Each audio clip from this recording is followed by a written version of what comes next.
Je crois que c'est surtout la dégradation générale de la qualité de tout qui me choque.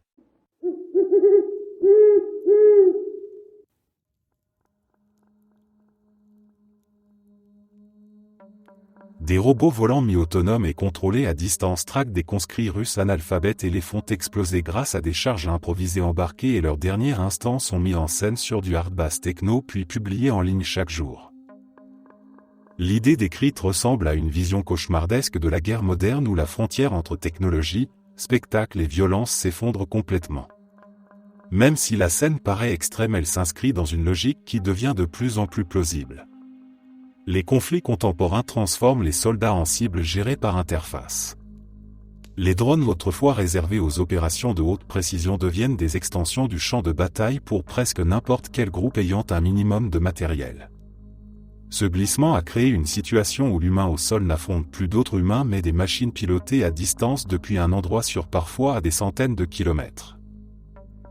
Ce qui rend cette vision particulièrement dystopique est l'indifférence qu'elle cultive. Les combattants envoyés sans préparation deviennent des symboles d'un système qui ne considère plus ses propres soldats comme des vies mais comme des variables interchangeables. Dans cette image, ils sont réduits à des silhouettes anonymes chassées par des machines létales fabriquées à bas coût. Le fait qu'ils soient analphabètes ou peu formés ajoute une dimension tragique. Cela rappelle la manière dont certaines puissances traitent les populations les plus vulnérables en les jetant littéralement dans un conflit qui les dépasse.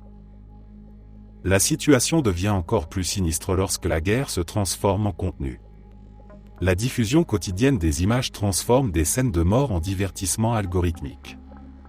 La musique hard bass techno sert alors de bande sonore à quelque chose qui n'a rien de glorieux. Elle ajoute une couche de surréalisme qui efface la gravité et transforme la violence en spectacle rythmé. Ce n'est plus seulement un acte de guerre, c'est un produit médiatique. Les images deviennent virales et leur circulation crée une distance émotionnelle. Les spectateurs consomment la brutalité comme un flux vidéo parmi d'autres et finissent par perdre la capacité de mesurer la violence humaine derrière chaque séquence. Cette transformation de la guerre en contenu pose un problème plus profond encore. Elle façonne l'imaginaire collectif. Lorsqu'un conflit réel est présenté comme une suite de vidéos montées sur une musique énergique, les personnes qui les regardent finissent par adopter un regard vidé de compassion. Le soldat traqué par un drone n'apparaît plus comme un humain pris dans une situation tragique mais comme un personnage de jeu vidéo. La machine, quant à elle, prend presque le rôle du protagoniste. Les rôles moraux s'inversent silencieusement et la technologie devient la star tandis que les victimes deviennent les figurants anonymes d'un récit qui ne les reconnaît pas. Le plus effrayant est que cet imaginaire peut pousser à une escalade permanente. Si la visibilité est devenue une arme, chaque camp se retrouve encouragé à produire des images toujours plus marquantes pour renforcer son discours ou son moral. La guerre cesse alors d'être uniquement un affrontement réel et devient une compétition esthétique où chaque frappe doit être spectaculaire pour attirer l'attention. La technologie ne sert plus seulement à gagner un conflit mais à produire des scènes qui circulent en ligne pour alimenter l'opinion publique.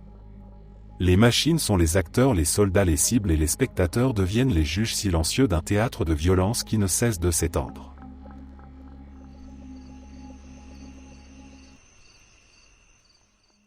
La quantité de déchets que nous produisons.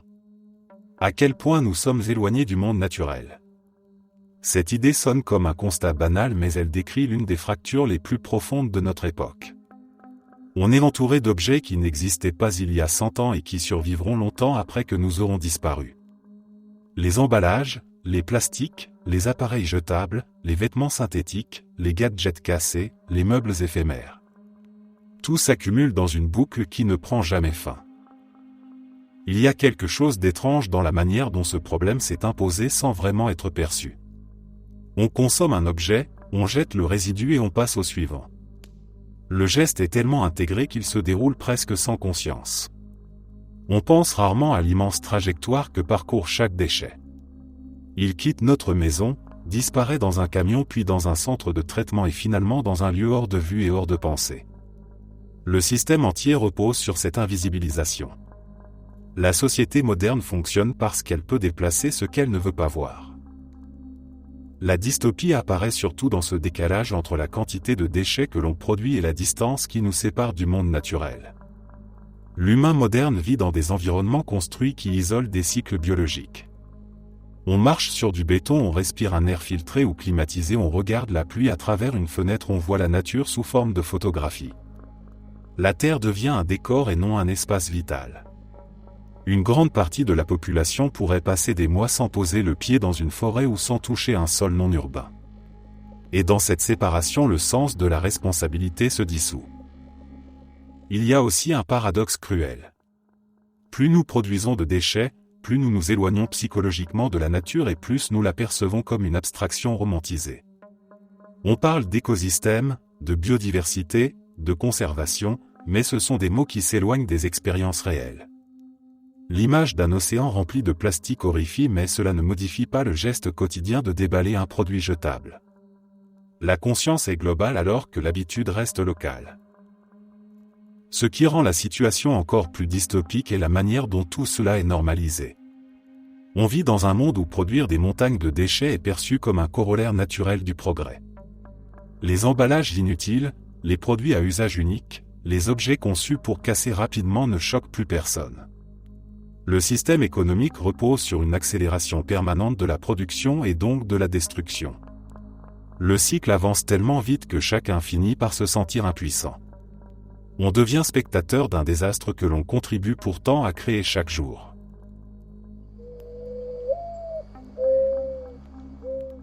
Ne pas posséder réellement les jeux, logiciels ou films que l'on achète en version numérique est en train de devenir l'un des glissements dystopiques les plus insidieux de notre époque. À première vue, cela paraît pratique. On clique, on télécharge et on profite immédiatement du contenu. Pourtant, cette simplicité cache une transformation profonde de notre rapport à la propriété qui va bien au-delà du divertissement. Le contexte technologique actuel repose sur des licences d'utilisation qui remplacent la notion de possession. Lorsque l'on achète un objet physique, on peut le garder aussi longtemps qu'on le souhaite, le prêter, le revendre ou simplement le conserver sur une étagère comme un fragment d'histoire personnelle. Avec le numérique, cette logique disparaît. Les entreprises peuvent retirer un contenu du jour au lendemain pour des raisons de droit d'auteur, de faillite, de politique interne ou simplement parce qu'elles décident de fermer un service. Des films disparaissent des plateformes, des jeux deviennent impossibles à lancer parce que les serveurs d'authentification ont été coupés et des logiciels cessent de fonctionner lorsque l'éditeur veut pousser les utilisateurs vers une nouvelle version forcée. L'idée dystopique derrière cette tendance réside dans la perte progressive de souveraineté individuelle. L'utilisateur ne contrôle plus ce qu'il a payé. Il dépend en permanence d'accords opaques et de serveurs distants qui décident de la survie de ses biens culturels. Cette dépendance crée un pouvoir disproportionné pour les entreprises qui deviennent les gardiennes d'une mémoire collective fragmentée et éphémère. Dans un futur où tout serait dématérialisé, l'idée même d'acheter quelque chose pourrait se dissoudre jusqu'à ne devenir qu'un droit fragile accordé temporairement. Imagine un monde où l'on ne peut plus transmettre sa collection de jeux ou de films à ses enfants parce qu'aucun support physique n'existe plus. Un monde où chaque œuvre peut être modifiée ou censurée à distance sans aucun moyen de conserver la version originale. Un monde où les achats sont en réalité des locations déguisées qui ne disent pas leur nom. Ce n'est pas un scénario théorique puisqu'on en voit déjà les prémices. Des utilisateurs se réveillent un matin pour découvrir que certains titres qu'ils possédaient ne sont plus disponibles sur leur compte. D'autres se rendent compte que leur matériel récent ne leur permet même plus d'utiliser des contenus anciens parce qu'ils sont liés à des DRM qui ont cessé d'être supportés. Ce glissement pourrait mener à une forme de contrôle culturel total. Non pas un contrôle brutal ou autoritaire, mais un contrôle doux basé sur des règles de licence, des dépendances technologiques et des fermetures de services. Petit à petit, les individus perdent leur capacité à archiver, transmettre et conserver leur propre patrimoine numérique.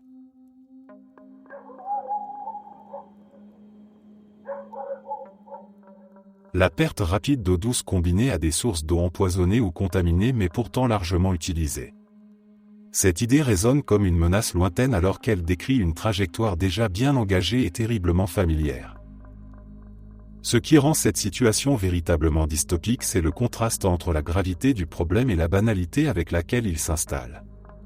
L'eau douce disparaît à un rythme que personne ne veut regarder en face. Les nappes phréatiques s'épuisent plus vite qu'elles ne se renouvellent. Les fleuves sont détournés jusqu'à devenir des sillons asséchés. Les glaciers qui servaient de réservoirs naturels fondent sous nos yeux. Le futur n'est pas une sécheresse soudaine mais une lente évaporation de tout ce qui permet la vie. En parallèle, les sources d'eau qui subsistent deviennent de plus en plus toxiques.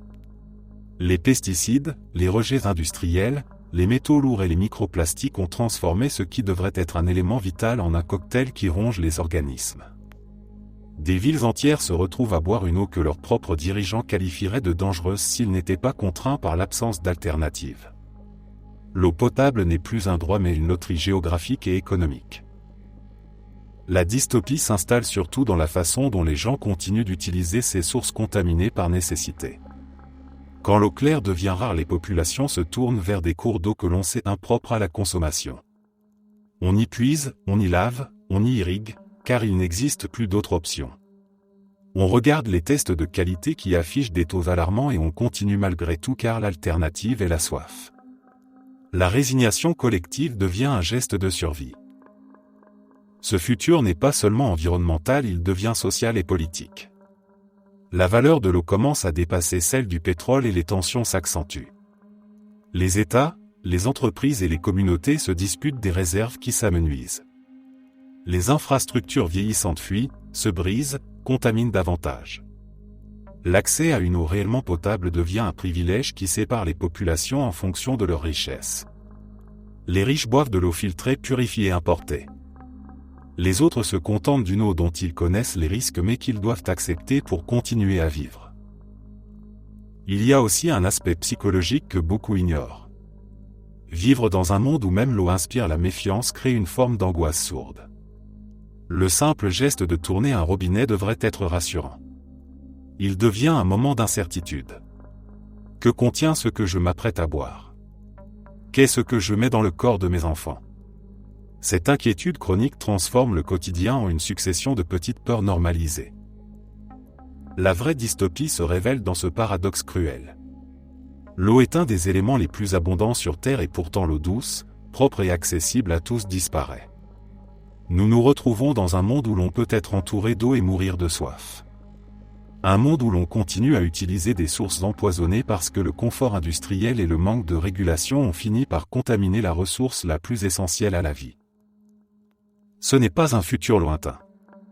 C'est une réalité en formation qui avance lentement puis soudain rapidement. Une civilisation entière en vient à prendre le risque d'avaler le poison parce que c'est tout ce qu'il reste.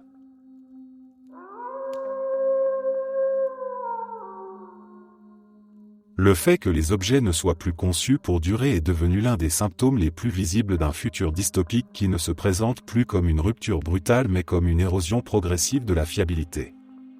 Ce phénomène touche tout ce qui nous entoure. Appareils électroménagers, téléphones, vêtements, meubles et même voitures. Tout semble avoir une durée de vie programmée qui se réduit génération après génération comme si le marché s'était accordé silencieusement sur l'idée que la durabilité n'était plus rentable.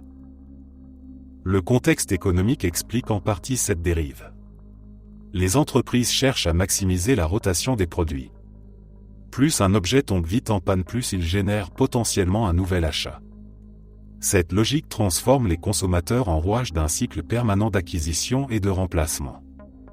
On se retrouve ainsi à acheter des objets qui donnent l'illusion d'une modernité sophistiquée grâce à des fonctionnalités attrayantes mais dont la fiabilité s'effondre sous le poids de pièces fragiles, de batteries scellées et de matériaux conçus pour s'user rapidement. On ne remplace plus une pièce usée, on remplace l'ensemble du produit. L'idée dystopique se dévoile pleinement lorsque l'on prend conscience que cette obsolescence n'est pas seulement matérielle. Elle devient culturelle et psychologique. Le consommateur est conditionné à accepter que rien ne lui appartienne vraiment parce que rien n'est conçu pour survivre suffisamment longtemps pour créer un lien. Les objets de notre quotidien n'ont plus d'histoire. Ils existent pour une courte période puis disparaissent dans un flux continu de nouveautés qui se ressemblent toutes. Même les objets autrefois robustes deviennent aujourd'hui des coquilles élégantes cachant une fragilité délibérée. Imagine un futur où chaque aspect de la vie est rythmé par des remplacements constants.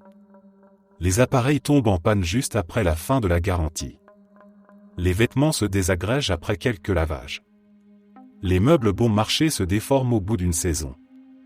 La technologie évolue si vite que même les appareils fonctionnels deviennent inutilisables parce que les mises à jour cessent ou que les nouvelles normes les rendent obsolètes. Dans ce monde, les gens ne possèdent plus des objets mais des abonnements à des durées de vie temporaires. Ce scénario dystopique a des conséquences environnementales énormes. Les déchets électroniques et matériels s'accumulent en volume astronomique. Les matériaux rares sont extraits pour fabriquer des produits qui ne survivront pas au-delà de quelques années. La planète se transforme en un immense cimetière d'objets à moitié fonctionnels abandonnés pour des raisons qui tiennent plus de la stratégie commerciale que de la nécessité technique.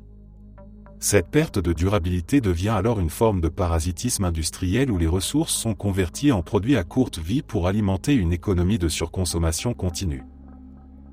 Dans le même temps, cette obsolescence volontaire crée une dépendance envers les entreprises. L'utilisateur ne peut plus réparer lui-même parce que chaque appareil est scellé, protégé par des vis propriétaires ou rendu inutilisable sans outils spécialisés.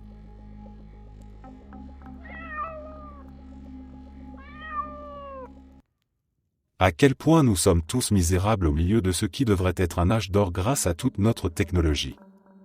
La phrase sonne comme une plainte vague mais elle décrit quelque chose de très réel et profondément paradoxal.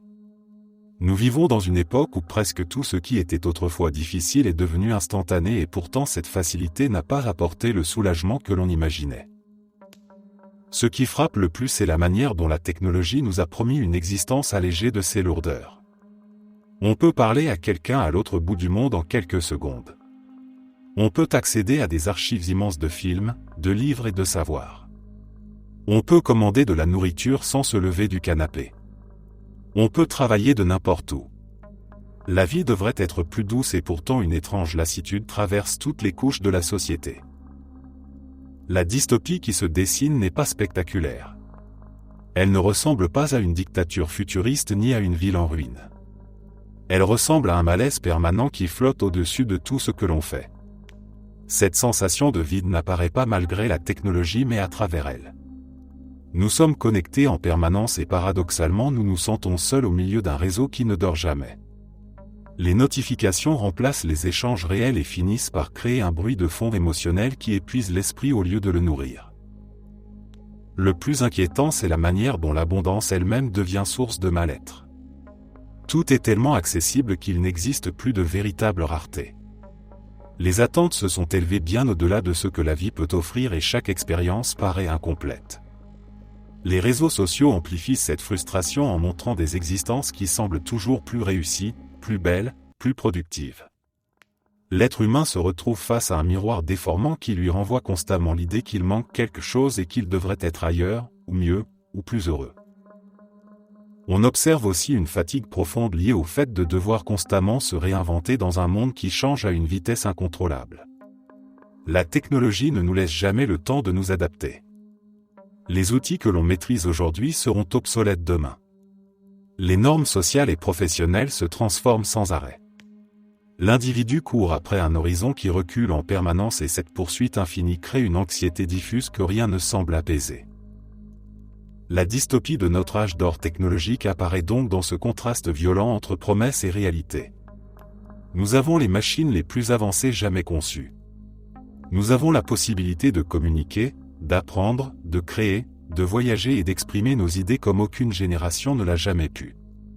Pourtant nous nous retrouvons avec un sentiment d'épuisement moral qui ne cesse de croître. Peut-être que cette époque n'est pas réellement un âge d'or. Peut-être qu'il s'agit plutôt d'une époque de transition où l'humain n'a pas encore compris comment vivre avec les outils qu'il a créés. Peut-être qu'il faudra encore du temps pour retrouver un équilibre entre ce que la technologie offre et ce que notre esprit peut tolérer. En attendant, nous avançons dans un monde où le confort n'a jamais été aussi grand et où la misère intérieure n'a jamais été aussi difficile à ignorer.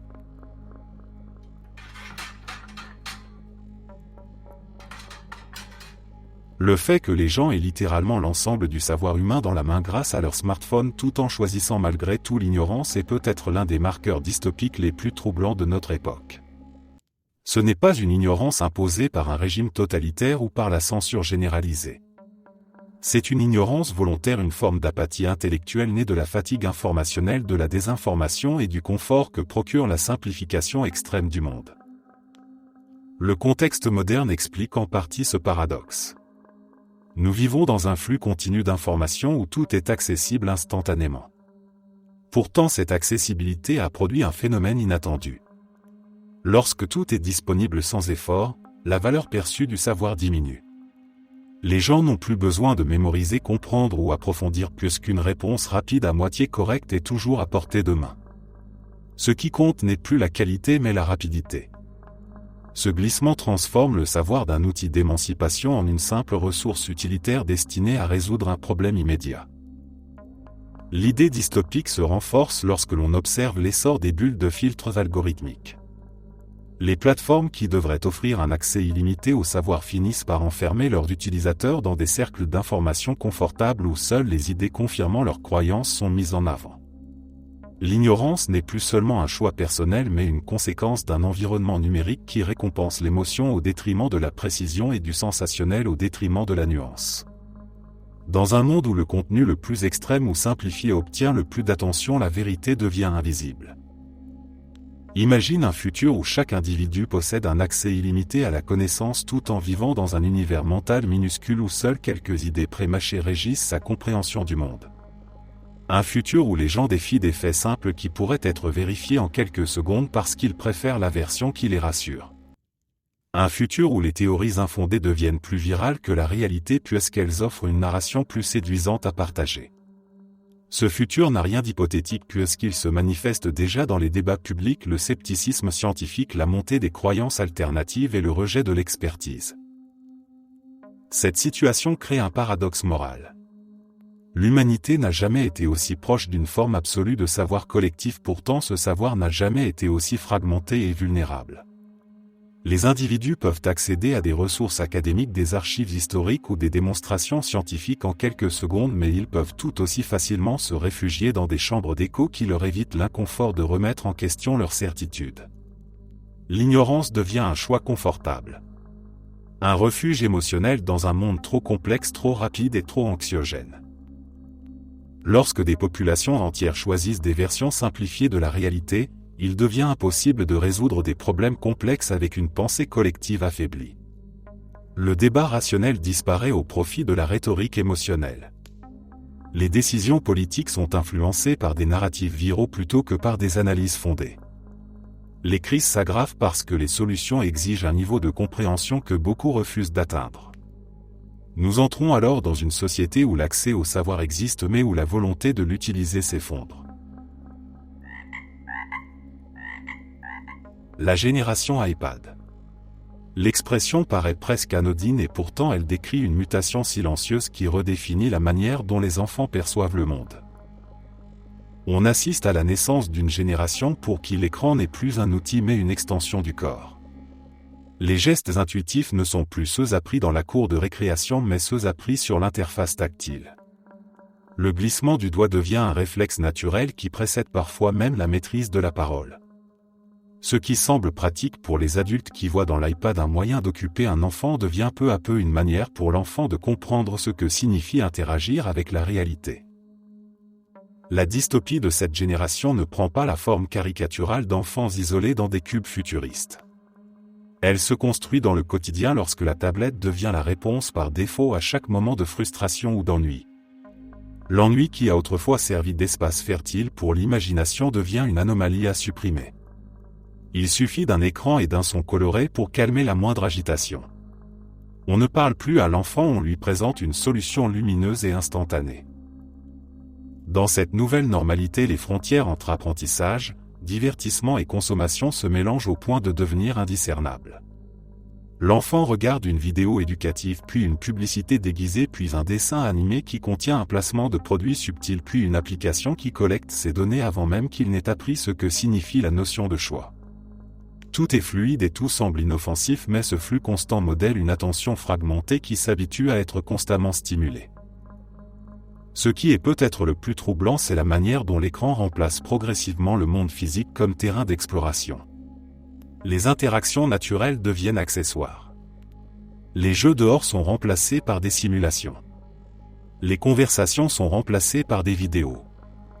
Les sensations tangibles de la matière sont remplacées par des icônes colorées qui répondent instantanément.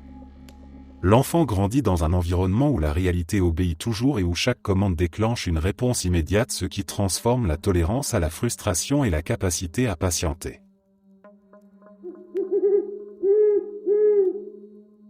L'addiction à la technologie est en train de devenir l'un des phénomènes les plus inquiétants de notre époque moderne et le simple fait de demander à un enseignant comment les enfants utilisent leur téléphone suffit à comprendre l'ampleur du problème. Beaucoup décrivent la même chose. Les téléphones sont aujourd'hui la première source de harcèlement scolaire et la première cause de détresse mentale chez les jeunes. Ils parlent d'une épidémie silencieuse qui devrait être stoppée mais qui ne le sera probablement jamais parce que le système social et technologique qui l'entretient est devenu trop profond et trop intégré dans la vie quotidienne. Le contexte actuel montre que les enfants n'utilisent plus leur téléphone comme un simple outil. C'est devenu une extension de leur identité sociale. Un espace où se jouent leur réputation, leurs amitiés, leurs humiliations et leurs angoisses. Les interactions ne se déroulent plus principalement dans la cour de récréation mais sur des groupes privés, des applications de messagerie et des plateformes sociales où les dynamiques peuvent devenir brutales et constantes. Le harcèlement n'est plus limité à l'enceinte scolaire, il suit les enfants jusque dans leur chambre et continue tard dans la nuit sans laisser de pause mentale possible. Les enseignants voient des enfants incapables de se concentrer, de s'exprimer ou de réguler leurs émotions parce que leur cerveau est constamment sollicité par un flot d'alertes et d'interactions numériques. L'idée dystopique apparaît pleinement lorsque l'on observe la manière dont la présence ou l'absence d'un accès constant à Internet modifie le comportement humain. Ceux qui n'ont pas un accès fréquent semblent plus ancrés dans le réel, plus attentifs aux autres, plus capables de maintenir une conversation ou de gérer l'ennui. À l'opposé, ceux qui vivent en permanence connectés montrent des difficultés sociales évidentes, une impatience chronique et une dépendance émotionnelle à leurs écrans. Ils ont besoin de validation instantanée et se sentent perdus dès que le flux numérique s'interrompt. C'est comme si deux versions de l'humanité coexistaient déjà, l'une encore capable de vivre dans le monde tangible, l'autre enfermée dans une couche numérique qui redéfinit ses réflexes et sa vision du réel. Imagine un futur proche où cette fracture comportementale s'accentue. Une génération entière pourrait être incapable de gérer des discussions inconfortables, de tolérer le silence ou même de faire face à ses propres pensées sans recourir à un écran comme échappatoire. Les relations humaines deviendraient de plus en plus superficielles, dictées par des interactions rapides et filtrées par des algorithmes qui déterminent qui l'on voit et ce que l'on ressent. La solitude deviendrait paradoxalement omniprésente même dans un monde hyper connecté parce que la connexion numérique ne remplace pas la présence humaine, elle l'imite simplement de façon addictive. Les conséquences psychologiques sont déjà visibles. Augmentation de l'anxiété, des troubles de l'attention, des crises de panique et de la difficulté à gérer les émotions. La technologie n'est pas seulement un outil. Elle devient un environnement dans lequel les jeunes grandissent, une sorte d'écosystème mental qui conditionne leur comportement, leurs réactions et leurs capacités sociales. La dystopie se construit non pas par la contrainte mais par l'adhésion. Les enfants ne sont pas forcés à utiliser leur téléphone, ils en ont besoin pour fonctionner dans leur groupe social. Ne pas en avoir revient presque à être exclu. Ce phénomène crée une société où la dépendance technologique n'est pas un accident individuel mais un mécanisme collectif. Les plateformes sont conçues pour maximiser le temps passé à l'écran, les écoles manquent de moyens pour encadrer l'usage numérique et les parents ne peuvent rivaliser avec la puissance des géants technologiques qui redéfinissent les habitudes cognitives des jeunes dès leur plus jeune âge. On voit alors émerger une dystopie douce où les enfants ne sont jamais physiquement prisonniers mais où leur attention et leurs émotions sont capturées en continu. Ce futur n'est pas théorique. Il se déploie déjà sous nos yeux dans chaque classe où un enseignant explique avec fatigue que les téléphones transforment la dynamique des élèves, dans chaque groupe d'amis où un enfant se fait humilier dans un chat privé et dans chaque famille où le silence du dîner est rempli par la lumière froide des écrans.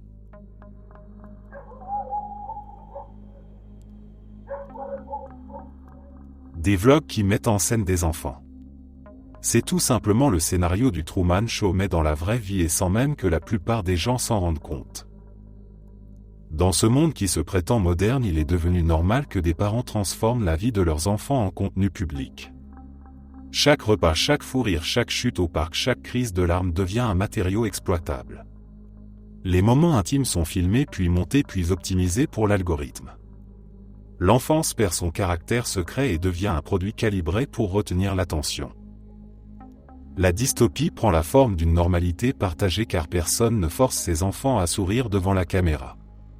Leur consentement est supposé alors qu'ils n'ont même pas les outils nécessaires pour comprendre ce que signifie être observé par des millions d'inconnus. Dans le Truman Show, le protagoniste ignore qu'il vit dans un décor artificiel et que le monde entier le regarde. Ici, les enfants savent qu'on les filme mais ne peuvent pas comprendre la portée de cette exposition.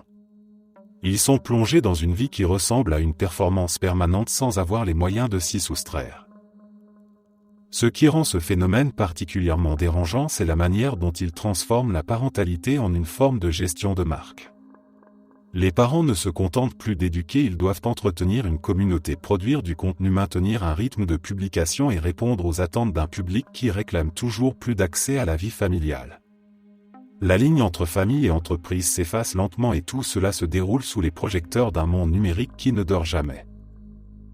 Les enfants deviennent les premiers acteurs d'une série qui ne leur appartient pas.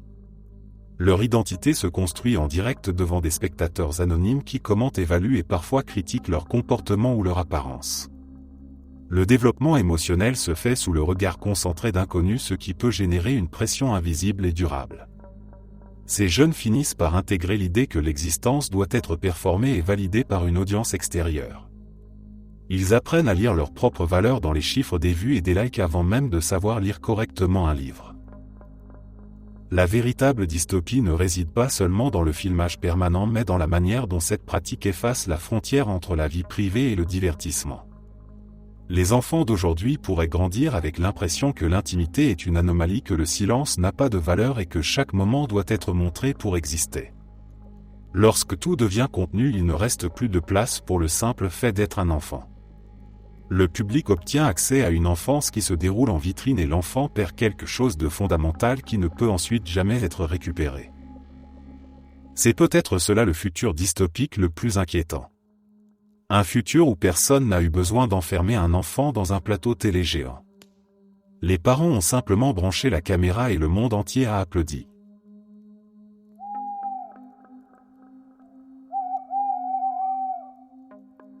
On a abandonné l'idée de lutter contre les microplastiques qui se retrouvent absolument partout maintenant.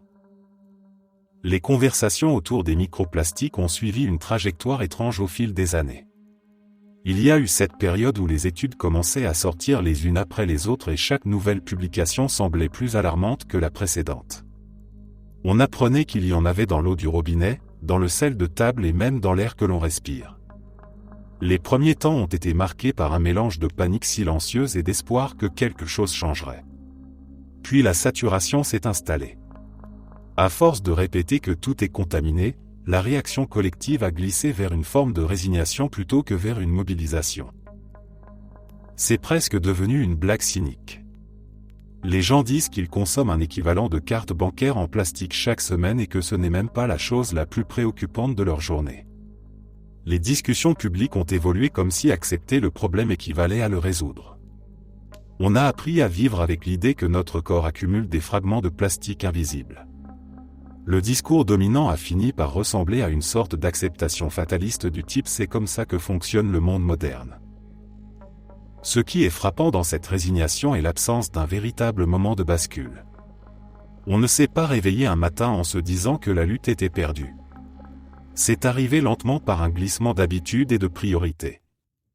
Les industries ont continué à produire toujours plus d'emballages et les infrastructures de recyclage n'ont jamais réussi à suivre.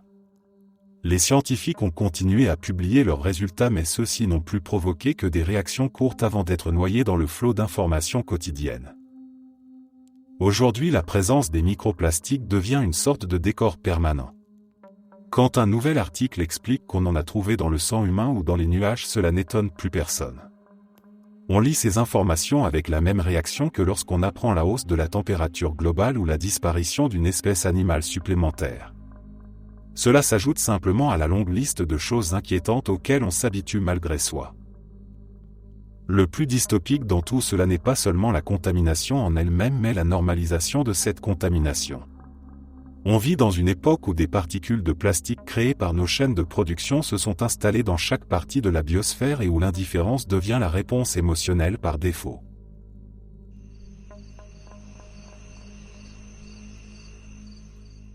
Des personnes utilisent leur téléphone pour commander quelqu'un afin qu'il aille chercher de la nourriture dans un restaurant du coin et qu'il la dépose directement devant leur porte. Elles paient cette livraison via un système de financement en 3 mensualités de 7,61 $.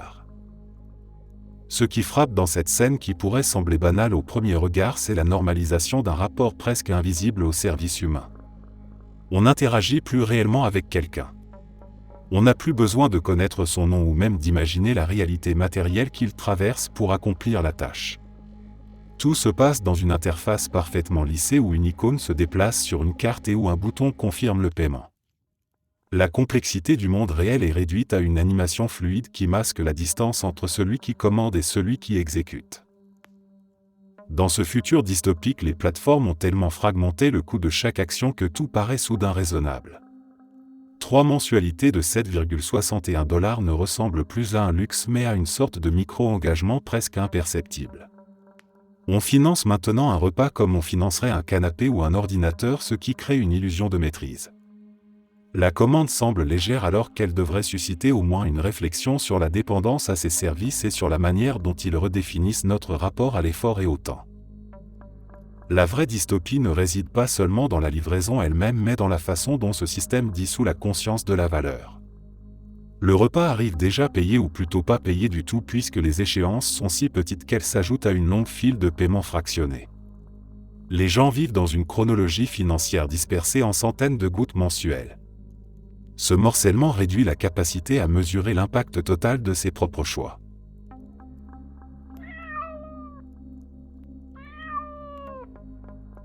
Devoir supplier simplement pour obtenir un emploi au salaire minimum. Je ne sais même plus ce qu'il faut faire pour décrocher quelque chose au niveau débutant aujourd'hui. L'impression que les emplois dits accessibles sont devenus un parcours du combattant n'a rien d'exagéré. Il y a quelques années encore, un poste au salaire minimum représentait une porte d'entrée simple dans le monde du travail. On pouvait se dire qu'en cherchant suffisamment on finirait par trouver. Aujourd'hui, cette idée paraît presque naïve. Les candidatures se multiplient pour le moindre poste de base et les employeurs semblent exiger une parodie de perfection pour des tâches qui autrefois n'avaient rien de complexe. La dissonance est frappante entre la nature du travail proposé et le niveau d'effort demandé pour simplement être considéré. L'un des aspects les plus étranges et les plus dystopiques de cette situation est la transformation du demandeur d'emploi en marchand de soi perpétuel. Il faut écrire des lettres impeccables pour nettoyer des tables. Il faut répondre à des questionnaires psychologiques pour ranger des rayons. Il faut réussir des entretiens théâtralisés pour servir des cafés. La moindre erreur de formulaire peut suffire à éliminer une candidature. Le système n'est plus conçu pour évaluer quelqu'un mais pour filtrer au maximum dans l'espoir de trouver le candidat idéal qui n'existe pas vraiment. Cette illusion de perfection sert davantage à justifier le déséquilibre du marché qu'à améliorer la qualité du travail.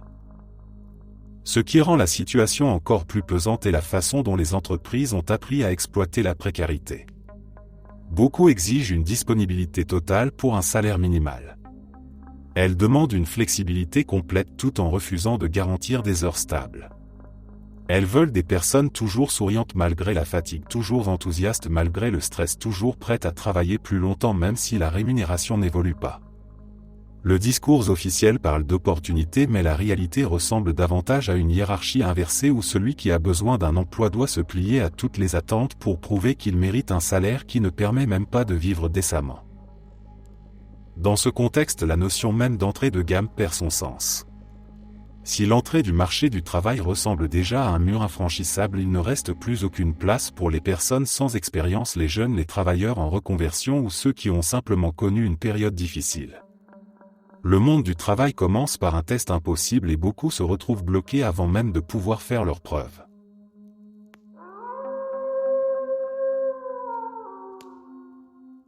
L'idée que de plus en plus de personnes s'éloignent des relations traditionnelles pour se tourner vers des relations avec des ordinateurs, des intelligences artificielles ou des univers fictifs prend une ampleur qui aurait semblé absurde il y a seulement une décennie. Ce n'est plus de la science-fiction.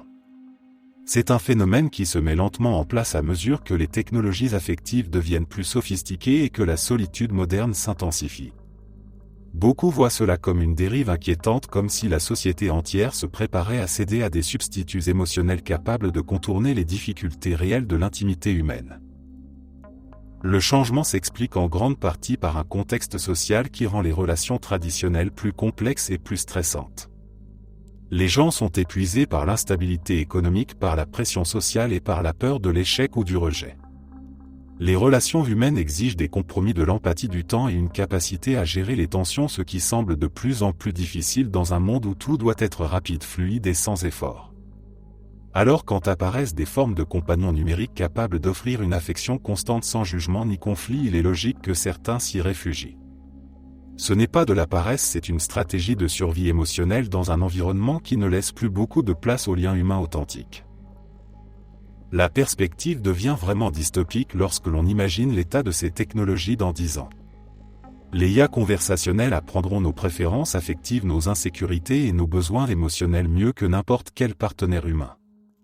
Elles anticiperont nos humeurs, adapteront leur personnalité et offriront une forme de connexion sur mesure qui ne sera pas seulement séduisante mais addictive.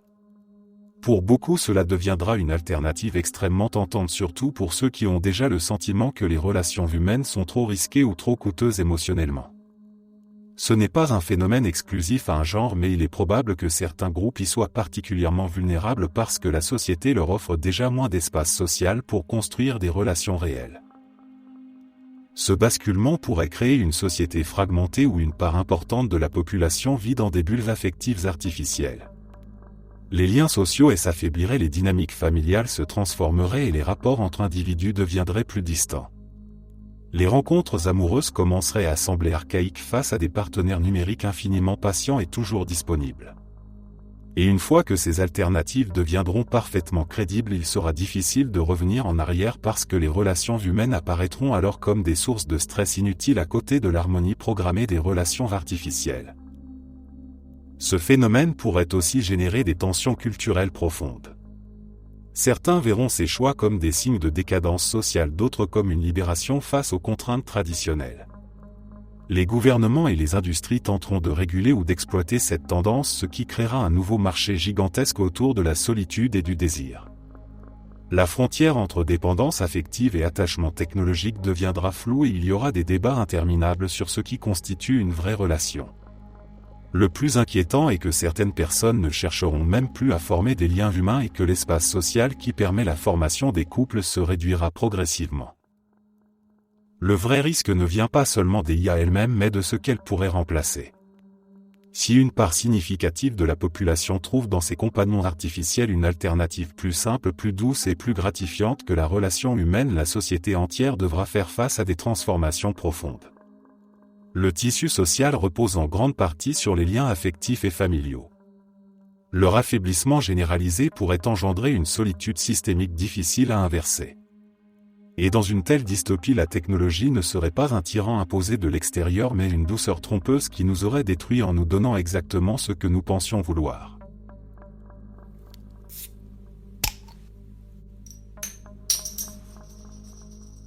Louer toute sa vie et ne jamais posséder quoi que ce soit.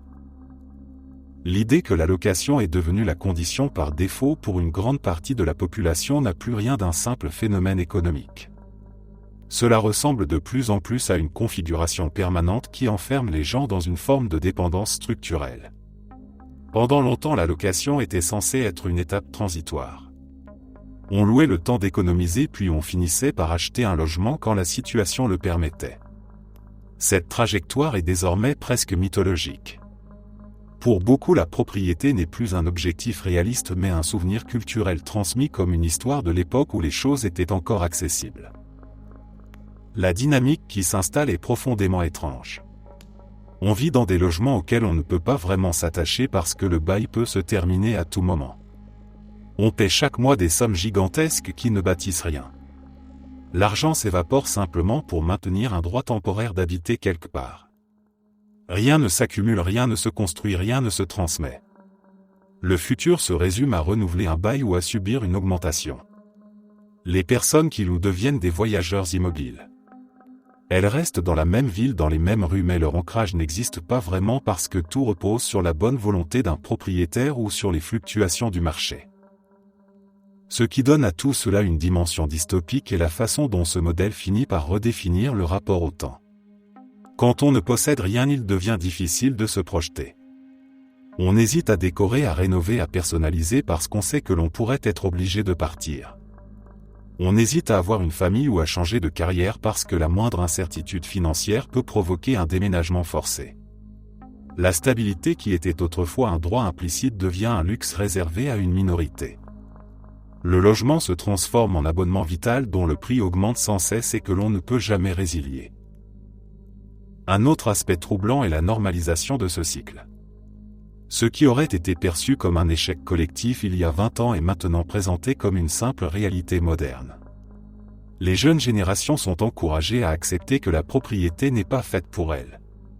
Certains discours prétendent même que cela est préférable parce que louer offrirait plus de liberté. Cette liberté ressemble surtout à l'obligation d'être mobile sous contrainte. Elle permet rarement de choisir, elle impose plus souvent de s'adapter. Avec le temps, cette situation crée une société à deux vitesses. D'un côté, ceux qui possèdent et qui voient leur patrimoine croître automatiquement sans aucun effort. De l'autre, ceux qui paient chaque mois pour donner de la valeur à un bien qu'ils n'auront jamais.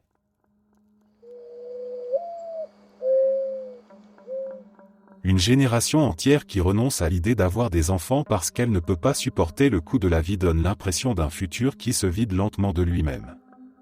Ce n'est pas une crise passagère ni un choix individuel isolé mais un mouvement collectif qui prend de l'ampleur partout dans le monde. Pendant longtemps, fonder une famille était considéré comme une étape naturelle de l'existence et même comme un signe de stabilité. Aujourd'hui, cela ressemble plutôt à un luxe inaccessible ou à un pari trop risqué dans un environnement qui ne cesse de se dégrader. Le plus troublant est que ce renoncement ne naît pas d'un rejet des enfants mais d'un constat froid et pragmatique. Les jeunes regardent autour d'eux et voient des loyers qui explosent, des salaires qui stagnent et des services essentiels qui deviennent hors de prix. Ils comprennent très vite que la société attend d'eux qu'ils continuent à alimenter un système économique qui ne leur offre en retour ni sécurité ni perspective claire. Avoir un enfant dans ces conditions revient à s'engager dans une course à obstacles permanente qui exige des ressources que beaucoup n'auront jamais. Cette situation crée une forme de dystopie silencieuse. Les villes sont pleines de gens qui travaillent sans relâche mais qui ne réussissent qu'à survivre. Les projets de vie se réduisent à une gestion du présent et les ambitions deviennent des vestiges d'une époque plus optimiste. La société ne cesse de répéter que les jeunes manquent de sens des responsabilités alors que c'est elle-même qui leur enlève les moyens matériels d'assumer ces responsabilités. Les discours traditionnels sur la famille se heurtent à la réalité brutale d'un monde où le quotidien est déjà suffisamment écrasant pour une seule personne. À mesure que cette tendance s'installe, une conséquence inattendue apparaît. Le futur commence à manquer de futurs citoyens. Les économies vieillissent, les populations se contractent et les gouvernements oscillent entre panique silencieuse et intervention tardive. Le plus ironique est que beaucoup de ces institutions avaient commencé par promouvoir des politiques qui rendaient la vie plus chère puis se retrouvent maintenant à vouloir convaincre les gens d'avoir plus d'enfants sans jamais s'attaquer aux causes profondes du problème. La dissonance entre les discours et la réalité alimente la frustration d'une génération qui ne croit plus aux promesses officielles. Ce phénomène a aussi un impact psychologique profond. Renoncer à la parentalité non pas par choix personnel mais par contrainte économique laisse une trace de tristesse diffuse. Certains ressentent une forme de deuil d'une vie qu'ils auraient souhaité construire si les conditions avaient été plus justes. D'autres s'habituent à une forme de résignation où l'avenir se limite à éviter la catastrophe plutôt qu'à bâtir quelque chose de durable. Dans les deux cas, le tissu social s'appauvrit parce que l'espoir lui-même devient un produit rare. Ce qui rend cette situation encore plus dystopique est le fait qu'elle progresse sans choc spectaculaire. Il n'y a pas de révolution ni d'effondrement visible, seulement une génération qui regarde lucidement le monde et décide que les sacrifices demandés sont trop grands et les récompenses trop maigres.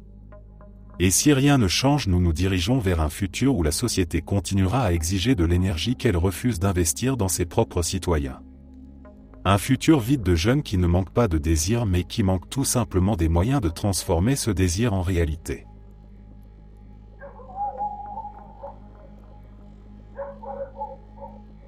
Des gouvernements corrompus qui piétinent les droits des citoyens. Qui prennent aux pauvres pour enrichir encore davantage ceux qui sont déjà au sommet. Cette idée dystopique revient souvent dans la fiction mais elle résonne tristement avec une inquiétude bien réelle. L'imaginer dans un futur proche donne l'impression d'un monde où l'autorité cesse d'être un service public et devient une entreprise privée dont le seul but est de maintenir un petit cercle d'élite dans un confort absolu. Tout le reste de la population devient une ressource exploitable. Dans ce contexte, l'État n'est plus un arbitre. Il se transforme en appareil de prédation. Les lois ne protègent plus les individus mais protègent la machine qui extrait leur temps, leur travail et leur argent. Les droits fondamentaux deviennent optionnels et modulables. On observe des zones entières où des groupes de citoyens n'ont plus accès à une justice équitable parce qu'elle est réservée à ceux qui ont les moyens de l'acheter. L'éducation, la santé, l'information se privatisent totalement et ce qui reste pour les plus modestes ressemble davantage à un service minimum destiné à maintenir la paix sociale qu'à offrir une réelle chance de s'en sortir. La corruption politique devient institutionnelle. Ce n'est plus une poignée de responsables véreux qui tirent profit de la situation mais un système complet qui repose sur l'échange continu de faveurs entre grandes entreprises et dirigeants. Le lobbying se confond avec la gouvernance. On n'a même plus besoin de cacher les conflits d'intérêts parce qu'ils sont devenus la norme. Ceux qui tentent de dénoncer ces pratiques se retrouvent marginalisés, surveillés et dans certains cas réduits au silence par des lois ambiguës présentées comme des mesures de sécurité nationale. Pour la population ordinaire, le quotidien s'alourdit.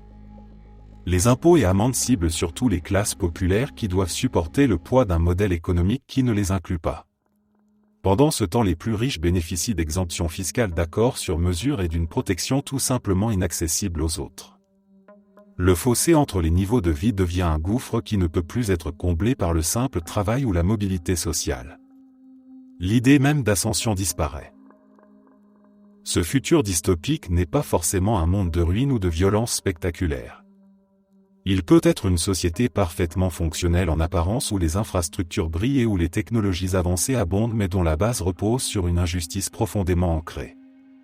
C'est un futur où le confort de quelques-uns exige l'épuisement de tous les autres et où la stabilité s'obtient par la résignation plus que par l'adhésion.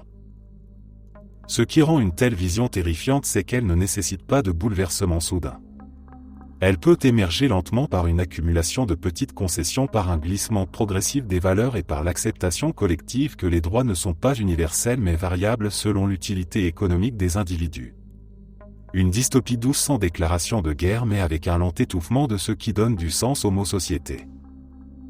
Si un tel avenir devait se produire, la véritable question ne serait peut-être pas comment renverser le système mais comment empêcher d'y entrer sans s'en rendre compte.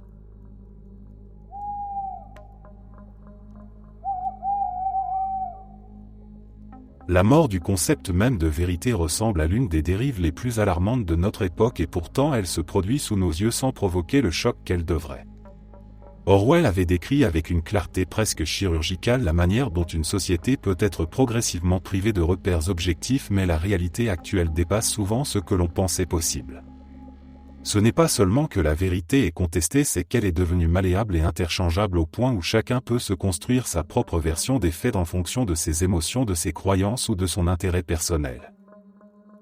L'évolution est saisissante.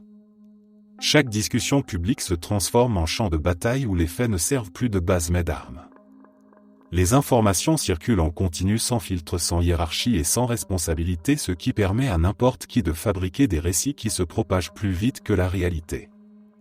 Les réseaux sociaux transforment les opinions en certitudes absolues et plus une idée choque ou divise, plus elle se diffuse.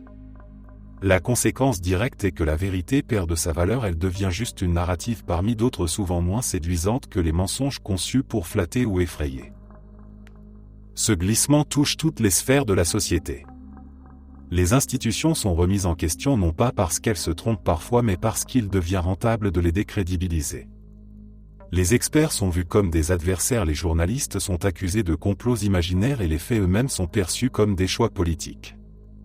Dans un monde où chaque chose peut être présentée comme fausse dès qu'elle dérange, il ne reste plus de terrain solide pour débattre ou construire quoi que ce soit de stable. Le désaccord n'est plus un échange mais un rejet total de l'existence même de la réalité partagée. Quand plus rien n'est vrai, chaque chose devient permise parce qu'il n'y a plus de cadre commun pour juger et l'admissible. Certains utilisent cette confusion comme une arme pour manipuler les masses, d'autres s'en servent pour justifier des comportements destructeurs et d'autres encore plongent dans une apathie totale devant le chaos informationnel. La société se fragmente en tribus qui ne parlent plus la même langue parce qu'elles ne reconnaissent plus les mêmes faits. Tout débat se transforme en confrontation de perceptions irréconciliables où le but n'est plus de chercher la vérité mais d'imposer sa vision comme un acte de domination symbolique. Cette disparition de la vérité a un effet corrosif sur le tissu social. Sans un accord minimal sur ce qui est réel, il devient impossible de prendre des décisions collectives ou de résoudre les crises. Le mensonge se banalise, la désinformation devient une stratégie et la confiance s'effondre. L'Occident adore ses voitures électriques et se félicite d'adopter une technologie propre qui promet un futur plus vert. Pourtant, cette vision luisante repose sur une réalité d'une brutalité choquante. Dans des pays comme la République démocratique du Congo, l'extraction de matériaux essentiels comme le cobalt se fait dans des conditions qui rappellent davantage des récits post-apocalyptiques que des chaînes d'approvisionnement du XXIe siècle. Imaginer cette situation projetée dans un futur dystopique révèle un contraste encore plus glaçant entre la façade éthique affichée et la souffrance invisible qui la soutient. Le cœur du problème réside dans le fait que les sociétés les plus riches profitent d'une transition énergétique qui se veut moralement supérieure tout en fermant les yeux sur ce qu'elle exige réellement. La demande mondiale de cobalt a explosé et avec elle l'exploitation humaine. Des mineurs travaillent sans équipement de protection dans des tunnels instables qui s'effondrent régulièrement. De nombreux ouvriers sont des enfants dont le travail alimente indirectement des véhicules de luxe vendus comme des symboles d'engagement écologique. Dans cette dystopie silencieuse, le progrès n'est pas un moteur d'émancipation mais un prétexte pour déplacer la souffrance loin des regards. La véritable perversité réside dans la manière dont cette injustice devient socialement acceptable. Les consommateurs occidentaux se contentent d'une distance confortable entre eux et l'extraction. On parle d'énergie propre sans jamais mentionner la saleté humaine qu'elle implique. La publicité montre des paysages immaculés, des villes futuristes et des intérieurs minimalistes pendant qu'à des milliers de kilomètres des familles entières creusent la terre à main nue pour quelques dollars par jour. Cette dissociation finit par créer une forme de dissonance morale où l'on célèbre l'essor technologique tout en refusant de voir ceux qui l'écrasent. Dans un futur dystopique amplifié par cette logique, l'hypocrisie deviendrait encore plus institutionnalisée. Les pays riches renforceraient des normes écologiques toujours plus strictes sur leur propre territoire tout en signant discrètement des contrats autorisant des conditions de travail inhumaines ailleurs. La souffrance serait externalisée de manière systémique et intégrée à l'économie globale comme un sacrifice nécessaire pour maintenir une apparence de conscience environnementale. Les gouvernements parleraient de neutralité carbone tout en sachant que cette neutralité repose sur des chaînes humaines brisées loin des projecteurs. La population du Nord global pourrait finir par vivre dans des villes ultra-technologiques aux rues silencieuses où les voitures électriques glissent presque sans bruit. Ces lieux seraient perçus comme l'apogée de la civilisation durable. Pourtant, le vrai bruit serait celui des mines effondrées, des crises étouffées sous la terre et des discussions entre multinationales et politiciens qui réécrivent les règles pour maintenir ce système. La dystopie ne viendrait pas d'un manque de ressources mais d'un manque de volonté à reconnaître le coût humain et à en assumer la responsabilité.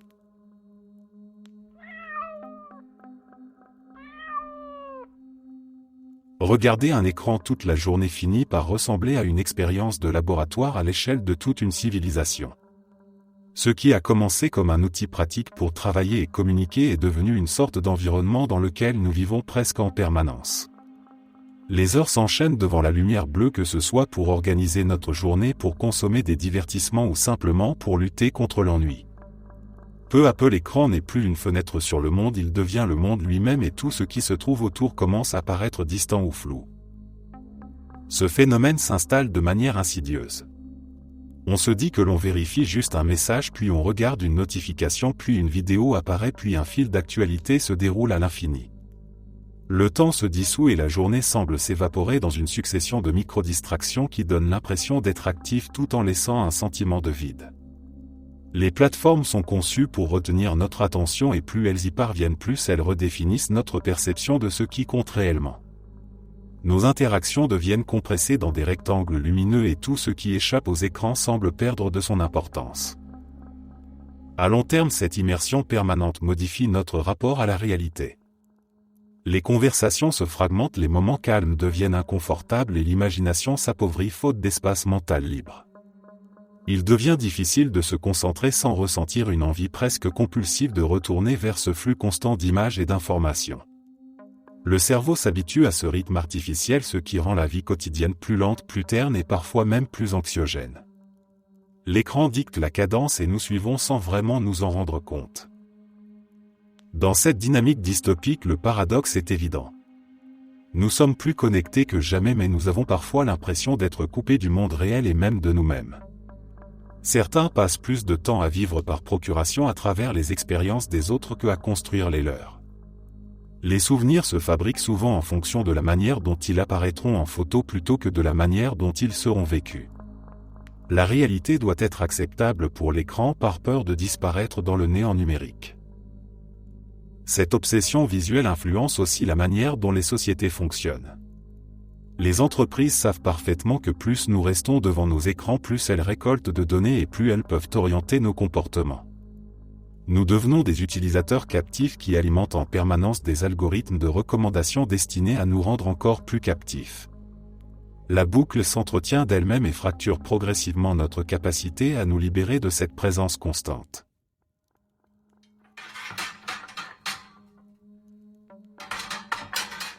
On voit souvent dans les films de science-fiction un personnage acheter une simple bière pendant que le vendeur lui annonce quelque chose comme 3500 crédits. On se dit alors que soit la bière du futur est exceptionnellement précieuse, soit l'argent a perdu une part gigantesque de sa valeur. Cette scène était censée être un détail futuriste presque comique. Pourtant, elle ressemble de plus en plus à un miroir déformant de notre quotidien. À chaque passage en caisse, on ressent cette impression étrange que la réalité rattrape la fiction et que les prix s'envolent beaucoup plus vite que nos revenus. Ce sentiment crée une forme de décalage permanent où le monde semble avancer selon une logique économique inaccessible au commun des mortels. On sort pour acheter quelque chose de banal et l'on rentre chez soi avec le portefeuille plus léger et la sensation d'avoir participé malgré soi à une expérimentation bizarre sur la résistance psychologique des consommateurs. Le pire est que cette hausse générale devient si fréquente qu'elle finit par se normaliser. On ne s'indigne plus comme avant. On hausse les épaules, on soupire et on paye parce que c'est devenu la norme. Dans une perspective dystopique, cette évolution a quelque chose de profondément troublant. Ce n'est pas une crise ponctuelle qui surprend tout le monde. C'est une inflation rampante qui agit comme une érosion lente des repères. L'argent perd son sens. Les prix deviennent arbitraires. Ce qui relevait autrefois du luxe devient presque inaccessible et ce qui était banal demande maintenant une planification quasi stratégique. Les petits plaisirs innocents du quotidien se transforment en calculs mentaux incessants. Ce n'est pas seulement le coût des produits qui change. C'est la relation que l'on entretient avec la consommation, avec le travail et même avec le futur. Le plus inquiétant est la manière dont cette hausse continue fragmente la société. Une partie de la population peut absorber les augmentations sans trop de difficultés tandis que d'autres vivent chaque passage à la caisse comme une piqûre de rappel de leur vulnérabilité économique. Cela crée un environnement où l'écart entre ceux qui s'en sortent et ceux qui vacillent n'est pas seulement financier mais émotionnel.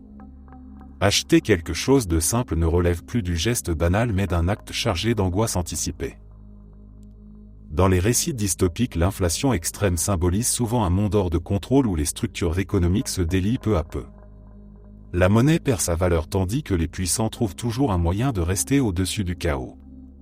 Dans notre réalité, la situation est plus subtile mais c'est précisément cette subtilité qui la rend anxiogène. On ne vit pas une rupture spectaculaire mais une transformation silencieuse qui modifie en profondeur la façon dont on perçoit la stabilité. Cette impression de vivre dans un film de science-fiction low cost se renforce chaque fois que les prix battent de nouveaux records. Le quotidien devient un rappel constant que l'avenir économique n'a rien d'assuré.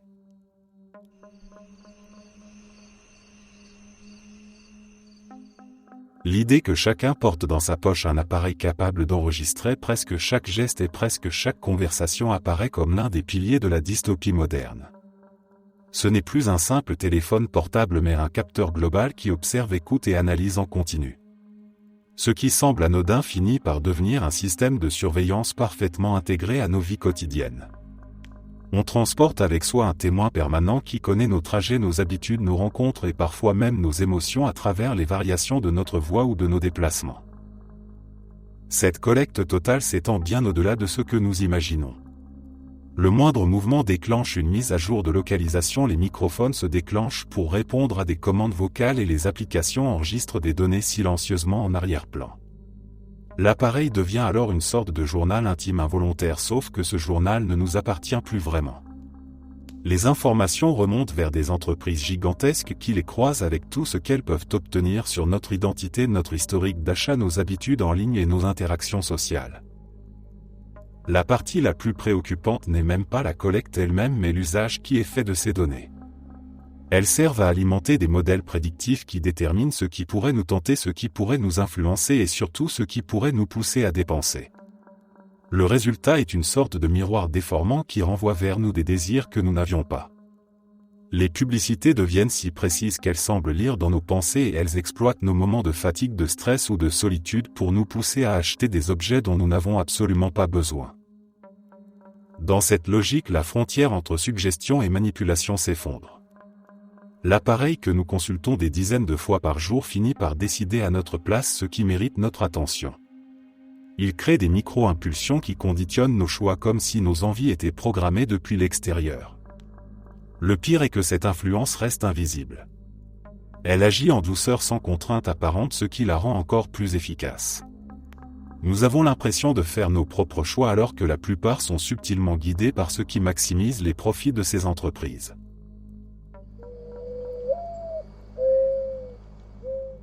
Nous vivons une forme d'apocalypse des insectes. Depuis les années 1990, les populations d'insectes ont chuté jusqu'à 90% dans certaines régions du monde et cette diminution est liée à des causes humaines comme les insecticides industriels, la pollution et la destruction des habitats naturels. Imaginer cette réalité sous l'angle dystopique revient à regarder un écosystème entier en train de perdre ses fondations sans que la majorité des gens ne s'en rendent compte. Cette disparition progressive ne ressemble pas à une catastrophe soudaine et spectaculaire.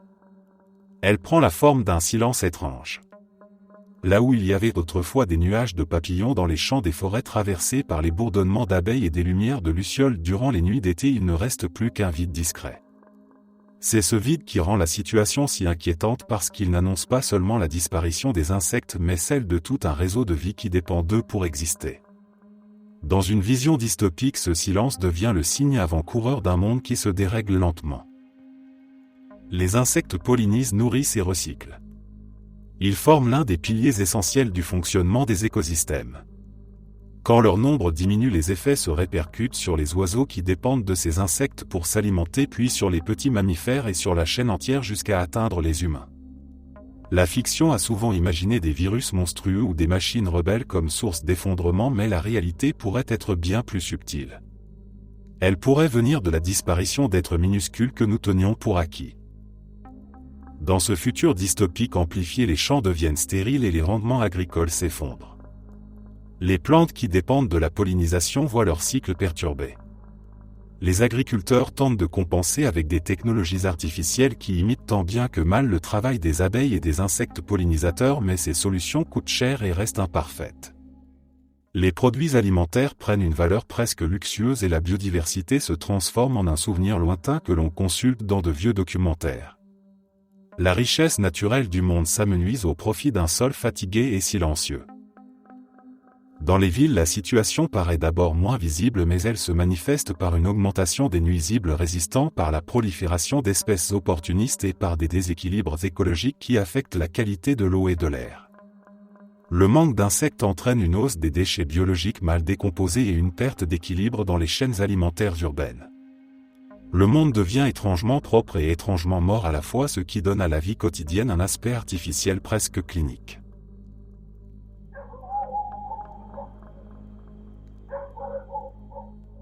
La perte progressive de la vie privée semble aujourd'hui moins une hypothèse futuriste qu'un processus déjà bien engagé. Ce qui frappe le plus, ce n'est pas un basculement brutal vers un état ou une entreprise toute puissante qui surveillerait chaque geste, mais plutôt un glissement lent presque imperceptible qui transforme notre rapport à l'intimité et à l'information personnelle. À mesure que les technologies deviennent omniprésentes et que nous cherchons le confort ou la simplicité au quotidien, nous cédons de petits morceaux de données qui finissent par former un portrait extrêmement détaillé de nos comportements. Ce phénomène devient vraiment visible quand on observe la manière dont les objets connectés ont envahi nos espaces privés. Les assistants vocaux filtrent nos habitudes domestiques, les montres connectées enregistrent nos constantes physiologiques et les applications de navigation tracent nos déplacements. Individuellement, ces éléments paraissent anodins, mais ensemble ils constituent un historique complet de notre vie quotidienne. Le plus troublant est que nous n'avons souvent plus la possibilité d'exercer un contrôle réel sur ces données. Elles circulent entre entreprises et sous-traitants, parfois stockées à l'étranger, parfois revendues à des acteurs dont nous ne connaissons même pas le nom. La frontière entre consentement et résignation devient de plus en plus floue. Nous cliquons sur des conditions d'utilisation interminables pour accéder à un service indispensable ou pratique. Nous acceptons d'être suivis parce que refuser signifie renoncer à une fonctionnalité devenue presque essentielle. La perte de vie privée se déroule donc comme un marché implicite où nous donnons beaucoup en échange de très peu. À long terme, cela crée une normalisation de la surveillance. Elle cesse d'être perçue comme une menace et devient simplement le prix à payer pour vivre dans une société technologique. Le danger réel apparaît lorsque l'on imagine ce que pourrait devenir un système déjà si pénétrant une fois combiné à des avancées comme la reconnaissance faciale généralisée ou l'analyse prédictive basée sur l'intelligence artificielle. Il ne s'agit plus seulement de savoir où nous avons été ou ce que nous avons acheté.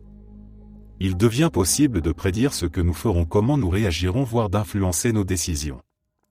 L'idée même d'un espace mental ou émotionnel protégé commence alors à disparaître. Le futur dystopique ne se présenterait pas comme un régime autoritaire imposant des caméras dans chaque rue, mais comme un monde où chaque aspect de notre existence devient une donnée exploitable et où la notion de vie privée semble archaïque.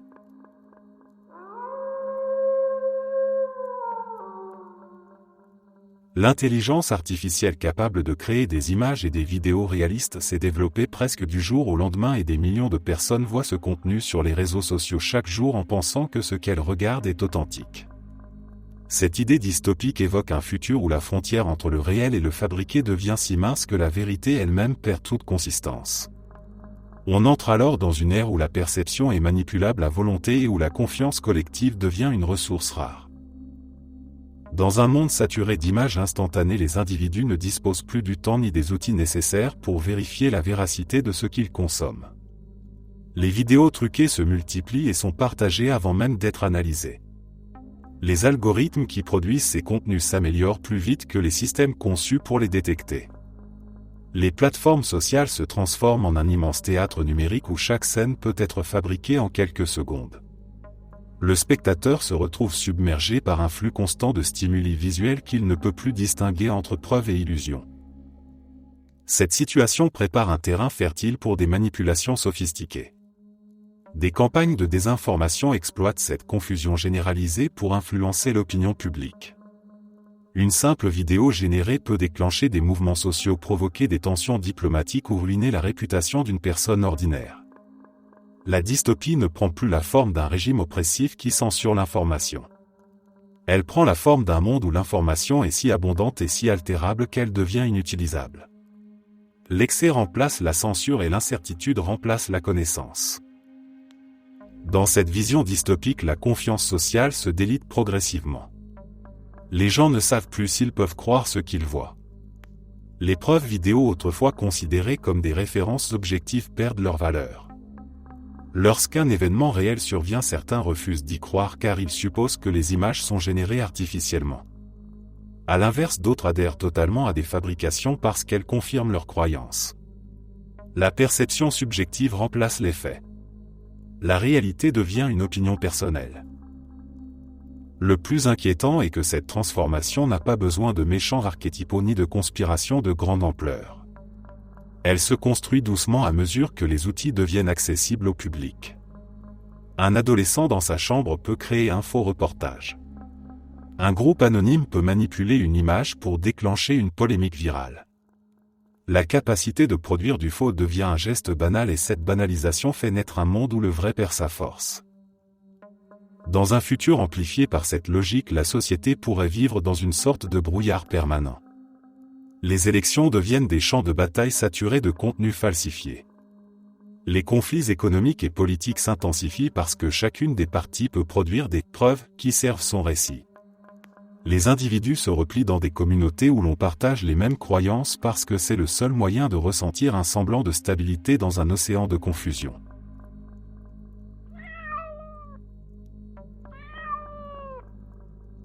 Des entreprises investissent des milliards pour automatiser l'art et les domaines créatifs et cette tendance ressemble de plus en plus à une dystopie discrète qui avance sans bruit.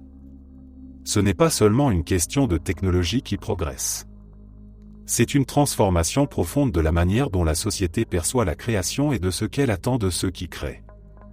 Lorsque des multinationales puissantes injectent de telles sommes dans l'automatisation du travail artistique, ce n'est pas pour enrichir la culture mais pour optimiser un marché. La création devient un produit standardisé plutôt qu'un acte humain. Le cœur du malaise vient du fait que l'art a toujours été le dernier refuge de ceux qui échappent à l'efficacité. C'est le lieu des imperfections, des intuitions et des émotions brutes. En l'automatisant, on transforme doucement un langage profondément humain en un flux de contenus inépuisables générés à un coût dérisoire. Dans une vision dystopique, ce changement ne retire pas seulement des emplois aux créateurs, il retire leur place dans l'écosystème culturel. Ils deviennent des spectateurs d'un monde où leurs idées sont reproduites, affinées et amplifiées par des machines dont le seul objectif est de produire toujours plus vite. Les entreprises qui mènent cette révolution façonnent un futur où la créativité n'a plus besoin de créateurs. Les studios de cinéma produisent des films complets créés par des modèles génératifs. Les plateformes musicales génèrent des playlists infinies composées par des algorithmes qui analysent les tendances en temps réel. Les campagnes publicitaires utilisent des visuels créés en quelques secondes pour coller parfaitement au comportement des consommateurs. La diversité esthétique semble augmenter, mais ce n'est qu'une illusion car toutes ces créations suivent les mêmes modèles optimisés pour capter l'attention. Dans un tel monde, la culture se standardise derrière une apparence de variété. Chaque contenu semble nouveau mais tous fonctionnent selon les mêmes principes car ils sont construits à partir des mêmes bases de données et optimisés pour maximiser l'engagement plutôt que pour proposer une vision personnelle. Les œuvres humaines se retrouvent noyées dans un océan de production artificielle qui sature l'espace créatif au point de rendre presque invisible ce qui n'est pas automatisé. Les artistes qui persistent doivent rivaliser avec des machines capables de produire en quelques minutes ce qui leur prenait des semaines. La dystopie s'intensifie lorsque la société commence à intérioriser cette logique. On finit par considérer les artistes humains comme coûteux, lents et imprévisibles. Les entreprises préfèrent des systèmes qui génèrent du contenu à la demande sans salaire, sans droit d'auteur et sans protestation. Le public habitué à la gratification instantanée se désensibilise et ne remarque plus la différence entre une œuvre née d'un vécu réel et une œuvre fabriquée pour répondre à un algorithme de popularité. La sensibilité se transforme en un paramètre marketing et l'émotion devient un sous-produit d'un processus automatisé. Dans un futur poussé à l'extrême, les frontières entre création et consommation disparaissent. Les utilisateurs interviennent à peine dans la culture car les systèmes anticipent leurs désirs et produisent automatiquement ce qu'ils auraient demandé. Le risque n'est pas seulement la perte d'emplois dans les domaines créatifs, c'est la disparition de la dimension humaine de la culture. Un monde où tout peut être généré à partir de rien devient paradoxalement un monde où plus rien n'a vraiment de valeur.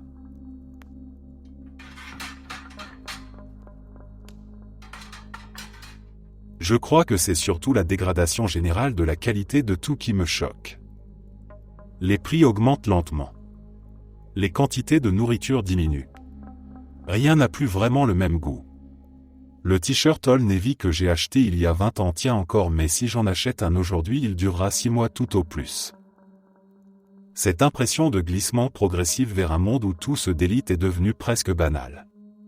C'est comme si chaque aspect du quotidien avait été remplacé par une version plus fragile et plus coûteuse de ce qui existait autrefois. On se retrouve à payer plus cher pour obtenir moins et à considérer cela comme un fonctionnement normal. Ce qui est étrange, c'est la façon dont la dégradation se produit silencieusement. Rien ne s'effondre d'un coup. Tout se détériore lentement jusqu'à ce que l'on réalise que les repères que l'on avait ne sont plus valables.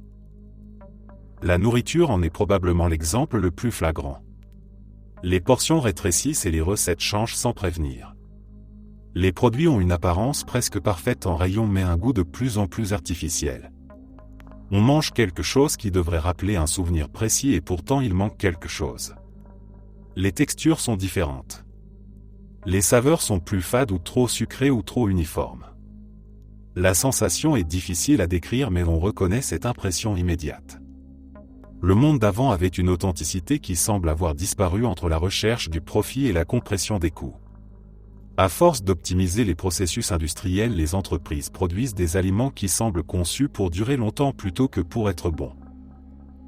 Les biens matériels suivent le même chemin. Les vêtements par exemple étaient autrefois un achat durable. On pouvait posséder un t-shirt pendant des années sans qu'il se déforme ou se troue. Aujourd'hui on achète quelque chose qui commence à perdre sa forme après 2 lavages. Les fibres sont plus fines, les coutures plus faibles et les matières moins résistantes. Le concept même de durabilité semble désormais incompatible avec les modèles économiques qui misent sur le renouvellement constant. Le cycle de consommation ne repose plus sur la satisfaction mais sur l'usure programmée. Ce n'est pas une théorie complotiste mais une logique financière. Plus un objet dure longtemps, moins on en rachète. Le plus inquiétant n'est pas seulement la baisse de qualité mais la manière dont cette baisse est habillée d'un discours positif. Les emballages changent pour paraître éco-friendly même lorsque le produit à l'intérieur est plus pauvre qu'avant. On présente des réductions de portions comme une initiative de santé. On vante la légèreté des vêtements alors qu'elle provient surtout d'une fabrication moins coûteuse. À force de communication et de marketing, le déclin se camoufle derrière un langage qui paraît moderne et responsable. On a presque l'impression que les entreprises cherchent à convaincre les consommateurs qu'ils devraient être reconnaissants de recevoir moins pour plus cher. Ce phénomène crée une sensation de fatigue collective. Beaucoup de personnes se rendent compte que leur argent achète de moins en moins de valeur. Elles sentent la différence à chaque étape du quotidien. Le café n'a plus le même goût. Les appareils électroniques tombent en panne plus vite. Les meubles se dégradent à une vitesse absurde. Le monde semble devenir jetable. Et lorsque tout devient jetable, la confiance disparaît avec. On cesse d'avoir des attentes. On se contente de ce que l'on trouve car il n'existe plus vraiment d'alternative abordable. Merci d'être resté jusqu'à la fin. N'oubliez pas d'aimer la vidéo, de vous abonner et de partager vos propres histoires en commentaire. On se retrouve demain à la même heure devant ce feu.